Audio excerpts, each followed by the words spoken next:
গর্ভবতী মায়েদের শরীরে যদি আয়রনের ঘাটতি হয় তাহলে হচ্ছে মা ও শিশুর বিভিন্ন রকম জটিলতা দেখা দিতে পারে।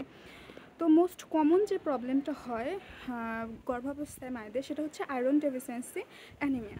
আয়রন ডেফিসিয়েন্সি অ্যানিমিয়া হলে হচ্ছে গর্ভাবস্থায় মায়েদের শরীরে রক্ত কমে যায়, আর হচ্ছে অক্সিজেনের পরিবহন যেটা আছে ওইটা হচ্ছে কমে যায়। এছাড়াও মায়েদের যে সমস্যাগুলো হয়, অতিরিক্ত ক্লান্তি, দুর্বলতা, শ্বাসকষ্ট বা শ্বাসরোধ, হাত ধরা, চোখে ঝাপসা দেখা, হঠাৎ করে মাথা ঘুরে পড়ে যাওয়ার মতো। এছাড়া হচ্ছে প্রসবকালীন হচ্ছে অতিরিক্ত রক্তক্ষরণ। বাচ্চাদেরও বিভিন্ন রকম সমস্যা হতে পারে। এটা হচ্ছে প্রিটার্ম লেবার হতে পারে, লো বার্থ ওয়েট বেবি হতে পারে, বাচ্চা জন্মের পর আয়রনের ঘাটতি হতে পারে, এবং হচ্ছে যেটা দীর্ঘমেয়াদী সমস্যা হয় সেটা হচ্ছে ব্রেন বা মস্তিষ্কের সমস্যা হতে পারে।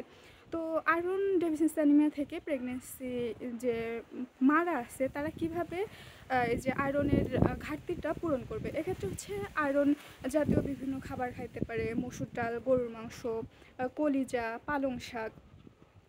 ডাক্তারের পরামর্শ অনুযায়ী হচ্ছে আয়রনের ট্যাবলেট খাইতে পারে।